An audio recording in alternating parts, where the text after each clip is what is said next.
Hi, how's it going? Dan here. And today I want to talk about staying long-term in an RV park or campsite or any place that has full hookups. Now, a lot of people think that once you're in an RV park or campsite with the hookups, you don't have to worry about anything. But actually, there's more to do with your hookups than if you're boondocking. Now, one of the things that people forget about is on your tanks, your holding tanks, they are meant to be sloshing around with chemicals, and they're breaking down the solids and everything that's in there. Now, when you're static, sitting at an RV park or campsite, of course that stuff just sits in the holding tanks, and it's really not able to break up or disintegrate, even with chemicals, because it's just not doing the moving around like as if you were driving. So there's a couple of things that you can do to help this situation and keep your system from clogging up. So let me show you what I mean by taking care of the gray water, the black water, and your freshwater hookups. Now, as you can see here on my setup, I've kind of permanently hooked up the sewer line to the dump station just to make it easier so it can't flop out of there. I actually have it wired down so that when I do open the valves, it doesn't overflow or kick the thing out.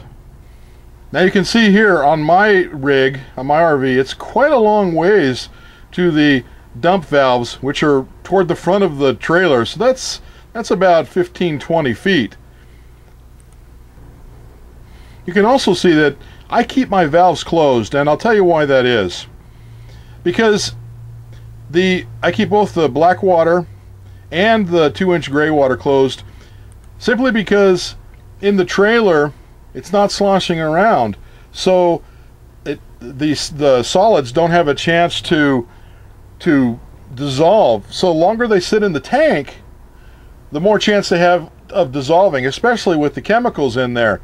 Plus, when you do empty it, you have that full flow of a full tank, which pushes everything through. Now here you can see, as I said, it's a long run. So one of the things that we worry about is if you leave the valves open in the free flow position, that first of all, the sediment doesn't have a chance to break down inside of your tanks, both the gray and the black.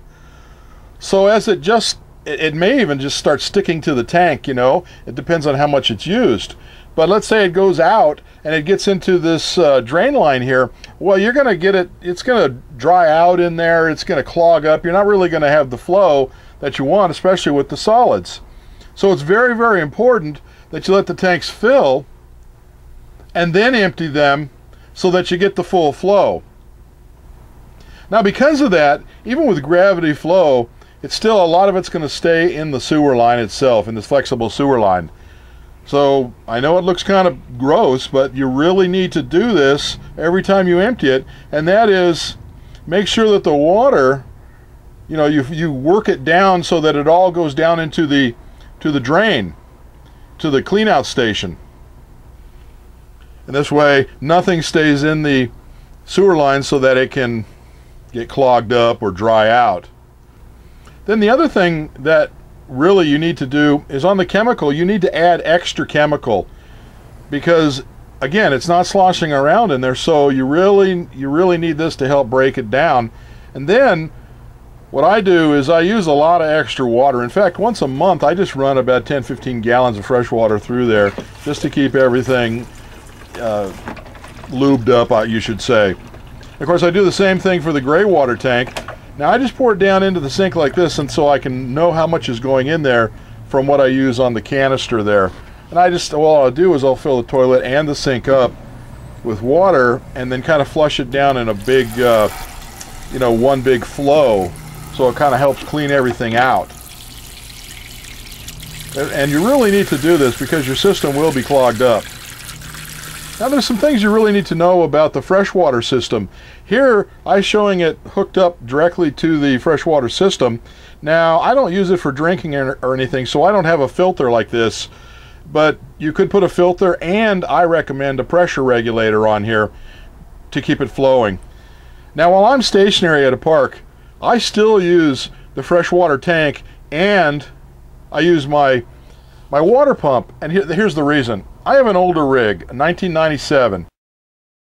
And back in those days, they used a plastic freshwater flexible tubing, a plastic, and it lasts usually about 10 years. It's actually crap. It doesn't work very good. But it still lasts about maybe 10 years, you know, if it's good.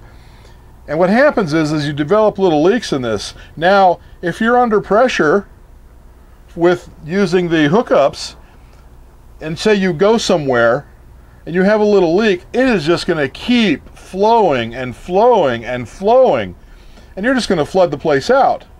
Now, with the use of the tank, your freshwater holding tank and the pump, you can turn it off when you leave, which I do, simply because I have had leaks, and you don't have to worry about it.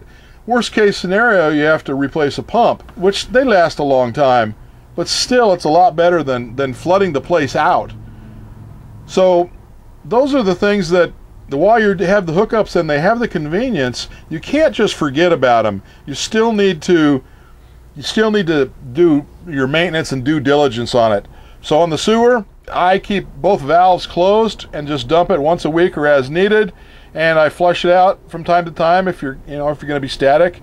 Even if you have your sewer line on a slant, you know, with those braces and such, there's still not enough gravity flow to keep them clean unless you really just have the tank flow through.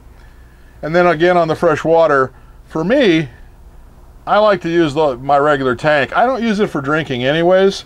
That way I can turn off the pump whenever I leave. Since there's just me, I don't use it that much anyways. I use the showers here at the park, but even if you used the shower in your unit, you can turn the pump on as needed, or you can hook up to the water system when you take a shower, turn it on, and then turn it back off if you want more pressure. So that's my tip for the day about sewer hookups and freshwater hookups. I hope this video was informative and helpful, and thanks a lot for watching. We'll see you later.